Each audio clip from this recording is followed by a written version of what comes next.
Hi, we are Vân Quỳnh, Lam Kiều, Phạm Thị Vân Anh, and this is E2E13 tutorial. Today, we have 3 targets to achieve in this lesson: Introduction to Writing Part 2 in VSTEP, Paraphrasing, and Hedging. Before starting our lesson, let's first check on what do you know about this part, shall we? First question, what is the time limit for the writing part 2 in VSTEP? A. 30 minutes, B. 40 minutes, and C. 20 minutes. The correct answer is B. 40 minutes for part 2 means 2/3 of the total time for the whole writing task. Thus, your score of task 2 is 2 times more important than task 1, so be careful. Second question, how many words minimum should you include in your essay? A. 300 words, B. 400 words, and C. 250 words.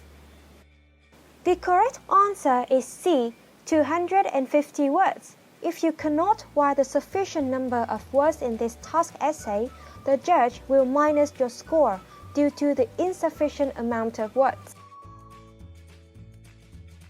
Remember, too short is not good, but too long can be a disaster. If your essay is 400 words long, you might not finish the essay before the due time, thus negatively affect your score. Thus, an ideal VSTEP writing task 2 is fluctuating from 218 words to 350 words to meet the length demand of the task as well as assist you to control your essay's quality. Third question, what are the parts that must be included in a VSTEP writing task 2? Think, I suggest you there are 3 parts. Okay, the first part is introduction, second is body, and the third is conclusion. These are the must elements in a task 2. If you do not include any of these parts in your essay, then you are in trouble.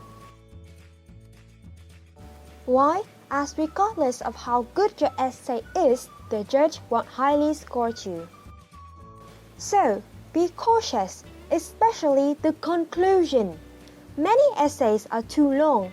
Their makers cannot make a conclusion on time, and those essays got penalties in points, and that's what we all don't want. And the last question, match the titles with the type of essay. Here, please pause to read and match your answer. Next, here, please pause again to read and match your answer.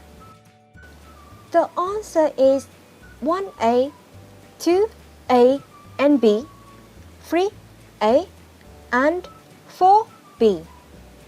So there are 2 main types of essays in this task 2, argumentative and discussion essay. Through the above 4 questions, there are 4 main parts I want you to remember. Time limit for task 2, 40 minutes. Word limit, minimum 250 words, no less. Parts must include introduction, body, and conclusion. Types of essay, argumentative and discussion essay. So we have gone through all the main traits of this task. There seems to be a lot to learn, but on which criterion are we going to be marked? There are 4 criteria under consideration. First, task achievement. What counts? Do you meet the word limit? Understanding of the task. Do you comprehend the task correctly? Are your reasons and arguments suitable? How do you express your thoughts? Are they relevant to the topic? Do you go off topic? Next is coherence and cohesion. This is when people judge on your logical thinking, whether if you can link all the ideas and sentences as well as paragraphs logically and cohesively. For instance, the use of a word such as and, or however, in addition, how do you use those words to link everything you mentioned in a smart way? Third is the lexical resource. Lexical here means vocabularies. Do you have a rich source of words to express your ideas?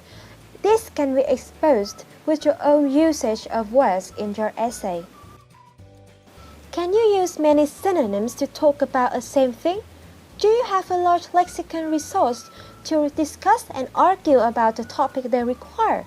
The words you use, do you use them in the correct way? That's what about the lexical resource criteria.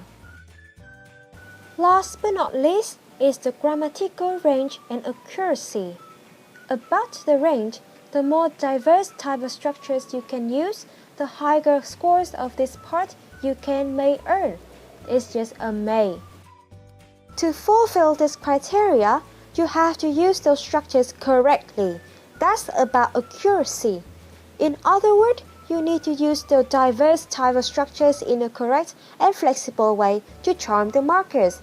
That's for grammatical range and accuracy.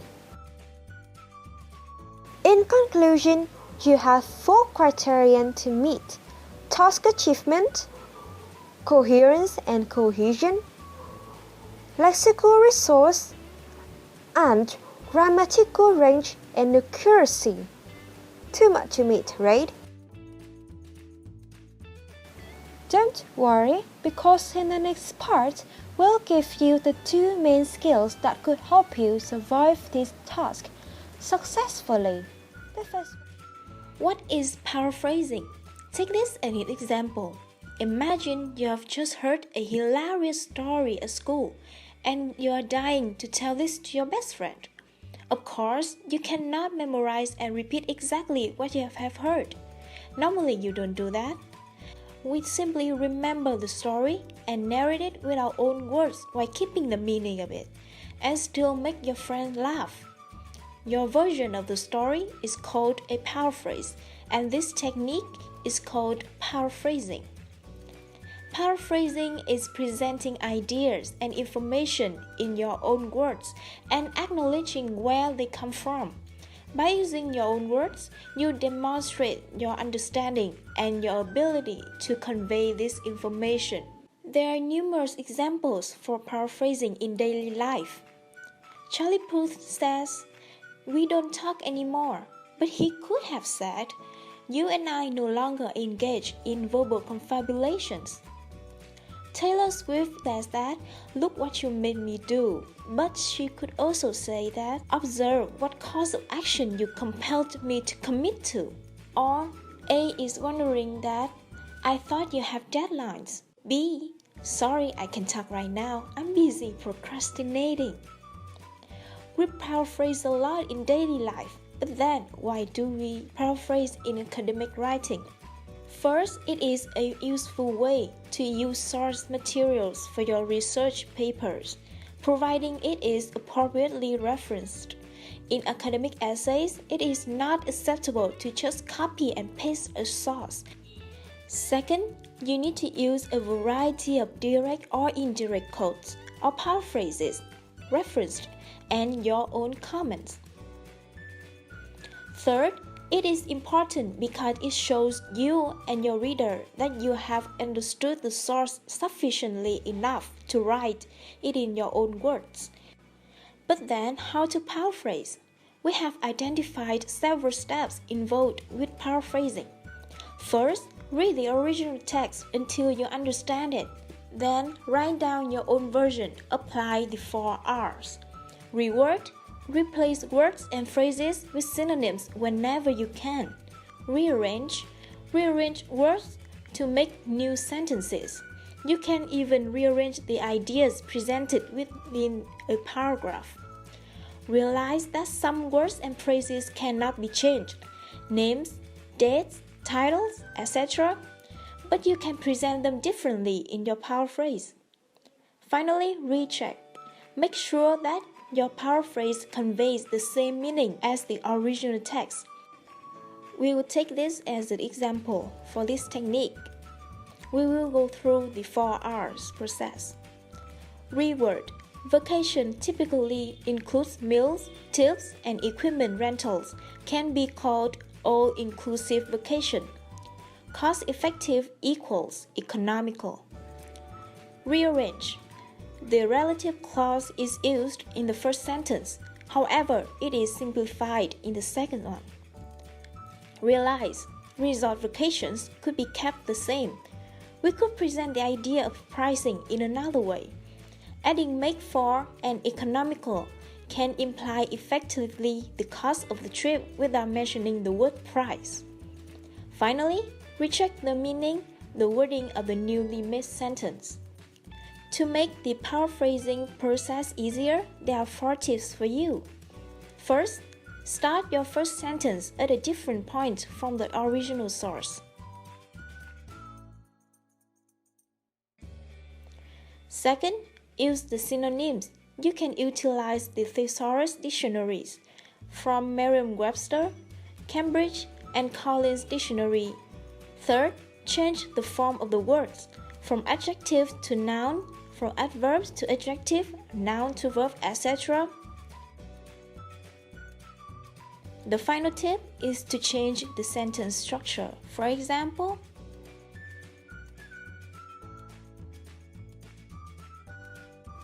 these are the basic steps that will help you to paraphrase in your essays efficiently.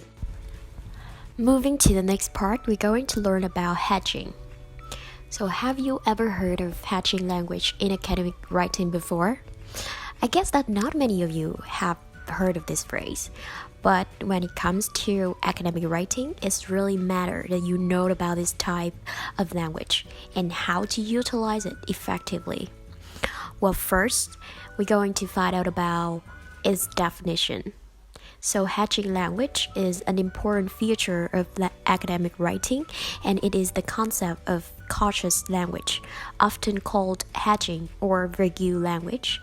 In other words, it is necessary to make decisions about your stance on a particular subject or the strength of the claims you are making. So what exactly the purposes of using hedging? Well, using hedging language helps to protect your claim from being easily dismissed and indicate the level of certainty you have in relation to the evidence or support.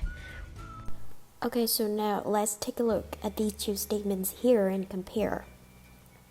You will probably notice that the 2 sentences are saying the same thing generally, and the second sentence seems to be more academic. But it is important to understand why. You can see that in the first sentence, back in the old days, men were breadwinner of the family, but there are no facts to conclude or assume that all men at time were the breadwinners. So you need to add the hedged language into the statement to avoid assumption. Back in the old days, man had the tendency to or tended to be the breadwinner of the family. And hedged language can be under many verb forms. For example, nouns: probability, possibility, assumption, evidence, likelihood, or claim. For example, there is a strong possibility that we will have another economic recession within the next 5 years. Adjectives, we have probable, possible, uncertain, unlikely, likely. For example, people who follow the sedentary lifestyle are likely to shy away from gym. And we have verbs: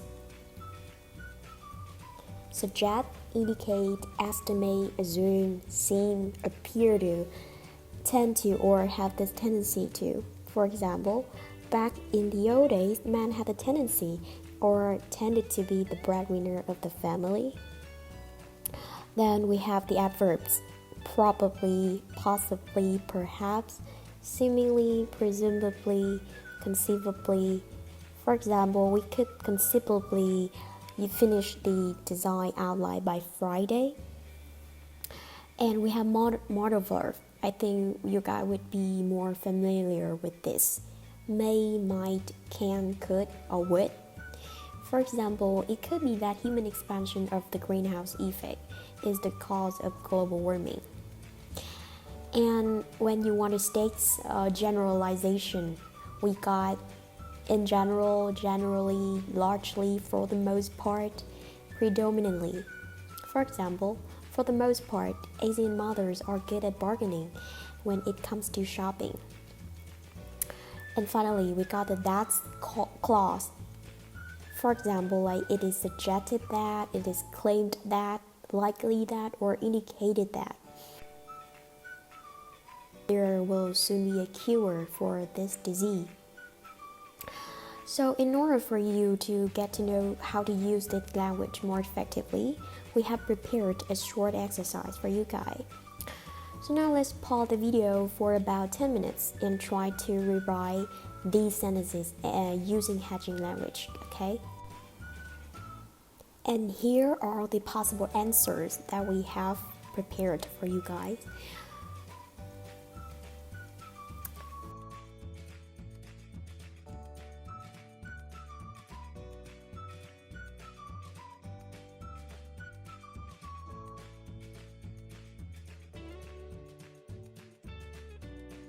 So that's the end of our tutorial 13.